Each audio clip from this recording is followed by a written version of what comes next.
And there is no law of war that says you're allowed to start a war and then complain when you lose it.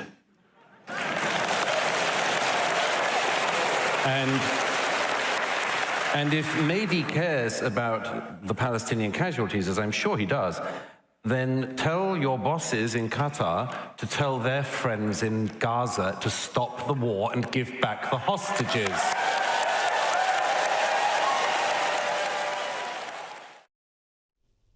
Douglas, tell me why you believe anti-Zionism is anti-Semitism. I say it's obvious that in all of history, anti-Semitism has been a shape-shifting virus. Sometimes people hated the Jews for their race. Sometimes they hated them for their religion. In this era, the only permissible way to hate the Jews is to hate them for having a state. And as I mentioned in the debate, this absolute obsession with the single Jewish state in the world, this way in which people who never turned out on the streets when Bashar al-Assad was killing 6 times the number of people who've died in every war involving Israel since 1948, when the Arab armies advanced. If you didn't come out on the streets when Bashar al-Assad killed 6 times that number of people in a decade, but you did turn out to attack Israel after October the 7th, you're an anti-Semite. Douglas Murray just dropped the mic on Starmer's biology blunders, anti-Zionist bigotry in a social justice mask, and those eco-narcissists destroying the past to save the future. If your outrage is conveniently selective, Murray's got your number, and spoiler alert, it's not pretty. From mobs yelling dirty Jewish rats to soup-on-art activists with a God complex, this isn't just a conversation. It's a full-on verbal flamethrower. Labor from the top down over the recent years have embraced just about every neo-Marxist folly, from taking a knee for BLM, remember that, to pushing the most extremes of trans activism. But Keir Starmer has suddenly discovered the startling news that men have a penis and women have a vagina. It is a departure from what he has said in the recent past. Indeed, he is performing quite a few backflips in this area. Let's have a look. A woman can have a penis. Nick, I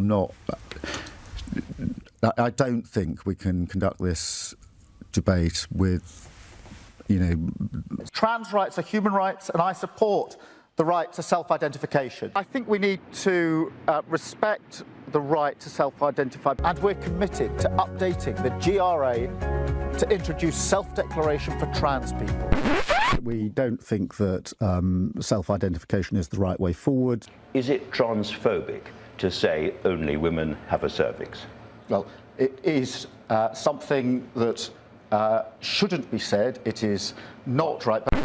Is it right or is it wrong for Rosie Duffield to say only women have a cervix? Well, look, biologically, she, of course, is right. She's right. It's extraordinary, Douglas, that a man who is in his 60s now has such a fluid value system. 1 minute something is harmful and transphobic. Next minute he's happy to scream it from the rooftops. Yes, I mean, it's also quite alarming just for any man to get into his 60s and discover that men have penises and women don't. It makes you wonder what he's done with his life. But no, of course, this is all just this. I mean, it's so pathetic watching him wriggle like that. He failed to stand up for his very brave female MP, Rosie Duffield, when she simply stated biological fact. He spent a long time doing exactly what we saw him do in one of those interviews, which is, well, it might be true, but we shouldn't say it, as if facts are sort of offensive, and always this dance. It reminds me of the sort of the religious wars of the 14 and 1500s, when people were sort of forced to say things or forced to denounce things, even if they believed them. And it's like that. Why doesn't this man, if he wants to be a leader, why doesn't he just have the courage to say what everyone knows is true and say, of course, it doesn't mean we need to be unpleasant or mean or anything like that to anyone who believes that they're born in the wrong body. But that doesn't mean that facts aren't facts. It's perfectly straightforward, and it's very telling about him, because, as I've written before, the problem with it isn't this issue itself only. It's that anyone who's going to be blown by a cultural wind that way, which wasn't the case merely 7 or 8 years ago, the next cultural wind will blow them again and again and again. And who knows which winds will blow in the next 5 or 10 years whilst Keir Starmer is Prime Minister. And that's the problem, it seems, both sides of politics, the Tories as well, that there's just no conviction there. These politicians just look at what the latest focus groups tell them and suddenly their positions have changed. And with much of the left, though, one thing you can count on is this loathing for the West, particularly their own history and sometimes their own people. And I want you to have a look at this tweet from someone who's going to be a Labor front bencher, probably, Jess Phillips, mocking a guy for wearing the St George flag as a cape. Of course, England were playing, the football team was playing, so that's what that guy was doing, supporting the team. I don't think, Douglas, you would ever do that. Keir Starmer discovering that men have penises in his 60s is like a chef suddenly realising food needs salt. What's he been doing all his life? His flip-flopping on basic biology is embarrassing 1 minute, stating facts is transphobic. The next, he's reluctantly admitting women don't have penises. Starmer's leadership is like a weather vane in a hurricane, blown by every cultural wind. If this guy can't stand firm on reality, imagine him in a real crisis. Someone for having a Palestinian flag draped around their neck. But if it's a British symbol, then they feel emboldened to shame someone on social media. Oh yeah, I mean, this is. I mean, you mentioned earlier, Rita, that they listen to focus groups. Would that the politicians did listen to focus groups? They don't. They listen to a few deranged harridans on their own side most of the time, screaming banshees from the culture wars online. And the real public, the normal public, want to have nothing to do with that nonsense. You know, and the normal public believe, quite rightly, in Britain like elsewhere, that if your national team is playing, that's the team you support, and your national flag, might be a flag you're able to fly and even be proud of. But as you say, Rita, we live in a strange era in the West where you can be proud of everything apart from what is yours. Any other flag, Jess Phillips, who's another example of us just sort of swayed by the wind. Every gust that blows takes Jess Phillips with it. She likes to present herself as this working class, straight talking woman. She isn't. She's an absolutely typical automaton of the era who says whatever she thinks she has to say to get avoiding the banshees that are howling. And yes, I mean, there's this sort of snobbery about this, and there's nothing wrong with being proud of your national flag. But as you know, it's only in the West that we beat ourselves up like this and tolerate politicians who scorn the public for being proud of their country. Now, you were involved in the Monk debate in Toronto, where you argued that anti-Zionism is anti-Semitism. 2/3 of the audience gave you an emphatic victory. And let's have a look at a clip. I think we can see why you won the debate. And there is no law of war that says you're allowed to start a war and then complain when you lose it.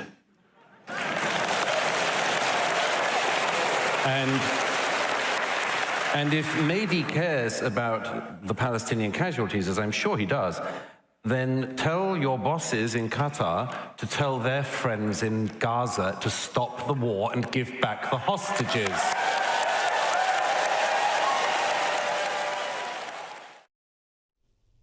Douglas, tell me why you believe anti-Zionism is anti-Semitism. I say it's obvious that in all of history, anti-Semitism has been a shape-shifting virus. Sometimes people hated the Jews for their race. Sometimes they hated them for their religion. In this era, the only permissible way to hate the Jews is to hate them for having a state. And as I mentioned in the debate, this absolute obsession with the single Jewish state in the world, this way in which people who never turned out on the streets when Bashar al-Assad was killing 6 times the number of people who've died in every war involving Israel since 1948, when the Arab armies advanced. If you didn't come out on the streets when Bashar al-Assad killed 6 times that number of people in a decade, but you did turn out to attack Israel after October the 7th, you're an anti-Semite. And there are many, many other examples of this. I gave examples in Canada, in the city I was in, Toronto. synagogues firebombed, Jewish schools shot at, a Muslim mob going through a Jewish area screaming about these Zionist rats and pigs. And this is just anti-Semitism. And it's the only form of it. And as I said, this doesn't mean that everyone who is anti-Zionist knows they're an anti-Semite. Plenty of them are just incredibly ignorant and drinking from wells they don't understand. Anti-Zionism is just the latest remix of Jew hatred, wrapped up in faux social justice to make it palatable for the clueless. If you didn't march when Assad massacred hundreds of thousands or when China enslaved Uyghurs, but you're frothing at the mouth over the only Jewish state, congrats, you're an anti-Semite. Firebombed synagogues, mobs chanting Zionist pigs, and schools under attack. It's not criticism of Israel. It's old-school bigotry in a new outfit. Wake up. But a lot of them, and I think Mehdi Hassan is one of them, know exactly what they're doing. And it was a pretty vicious evening. Natasha Hausdorff, great British barrister, was on my side, and I think we convincingly won the hall. But we were against, some pretty unpleasant opposition. And one of them I was referring to there, Mehdi Hassan of Al Jazeera. He presents himself as caring about the Palestinian peoples. His bosses in Doha are one of the major supporters of Hamas and have the Hamas leadership living in Doha beside Al Jazeera's headquarters. And as I mentioned a bit later in the debate, Mehdi Hassan and his fellow alleged humanitarians, they pretend they care about the Palestinian people, and really I think they just want to beat up on the Jewish state and eradicate it. I think most of the anti-Zionists this era, that's really what they're after. They're after the eradication of the Jewish state. But I mentioned him, it would come a lot better coming out of his mouth. It would sound a lot better if a contributor to Al Jazeera hadn't have been discovered last week to have been holding Jewish hostages in his home in Gaza and torturing them. One of a number of Al Jazeera journalists, as it happens, who have been found to be terrorists in recent years in Gaza. I think it's absolutely despicable that people pass themselves off as caring about the Palestinian peoples. And there are all of these people working at Al Jazeera who are actually involved not just in killing Jews, but in causing the war that has led to the suffering of Palestinians. It's absolute hypocrisy, and I'm very glad that the audience in Toronto realized that. And you can watch that full debate online. I would encourage you to do that. It is a very informative exercise. And you also made the excellent point that we actually have a real genocide happening in Sudan. Yeah. And it seems to be people aren't too interested in taking to the streets of Melbourne and Sydney and London and New York and elsewhere to protest against that, but they will protest against Israel after October 7. And if you're part of that mob, perhaps examine if you are indeed anti-Semitic. And I have to take you back to Keir Starmer here, because his response to the rise of anti-Semitism seems to be to speak more about the dangers of Islamophobia. Here he is with London Mayor Sadiq Khan doing just that. One of the things that is coming up over and over again is Islamophobia. And, well, you can see the stats, you can see the numbers rising, particularly since October the 7th. Although we shouldn't fall into the trap of thinking that before October the 7th, this was all heading in the right direction. It's been far too high for far too long. Clearly, we need to just say over and over again, Islamophobia is intolerable. It can never, ever be justified. And we have to continue with a zero tolerance approach. And I think there's more we can do in government. There's certainly stuff online which I think needs tackling much more robustly than it is at the moment. There you go, Douglas. We can look forward to more online censorship and campaigns to silence criticism that is deemed Islamophobic under Labor. Yeah, I would just like to put to Keir Starmer what he would do about something like that attack I just referred to in Toronto last week. If a Muslim mob shouting Allahu Akbar and shouting about the dirty pigs and rats in the Jewish neighborhood, if anyone criticizes that, is it Islamophobic or not? Is it possible to call out Islamic anti-Semitism? Or would it be Islamophobic? Let's cut the bullshit. Keir Starmer and his ilk are tripping over themselves to scream about Islamophobia. But when a mob shouts dirty Jewish rats while firebombing synagogues, they're suddenly mute. Calling out Islamic anti-Semitism isn't Islamophobia, it's factual. Meanwhile, these jokers push censorship to combat hate, while ignoring actual genocides like Sudan, or Hamas using Palestinians as pawns. Hypocrisy much? Maybe tackle hate without peddling selective outrage, Keir. He and the other people pushing this have to be able to answer that question. Is it Islamophobic to notice that the marches that have defiled the centre of London week after week since October are predominantly, very largely Muslim, and that many of the Muslims on those marches are saying intolerably racist things?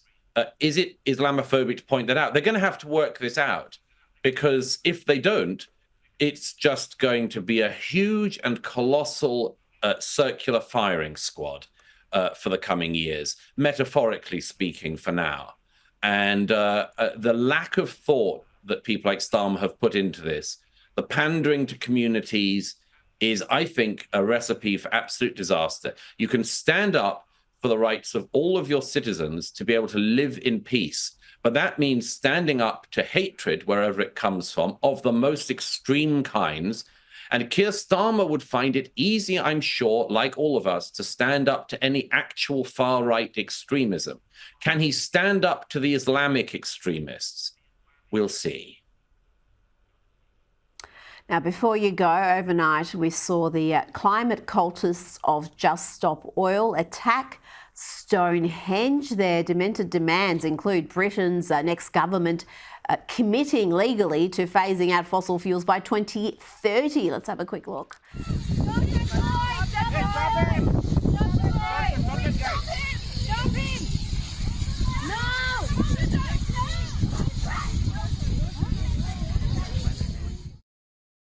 We can see their bystanders, women getting involved trying to stop that attack. What sort of punishment is appropriate when political activists attack and vandalise a prehistoric monument?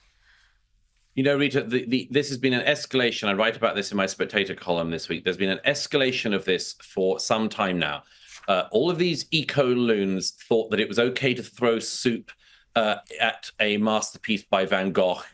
Earlier this year, a horrible young woman slashed and sprayed a graffiti over a portrait by the great Hungarian Jewish painter Philip de Laszlo. And there's been no punishment of her because she said she did it for Palestine. Yeah, right. And now we see these eco-loons attacking one of Britain's most important archaeological sites. It really tells you everything you need to know about a movement when, in order to save the planet, as they pretend they want to do, they destroy the planet. I don't believe these people are driven by anything other than narcissism, boredom, extremism, and a couple of other such things.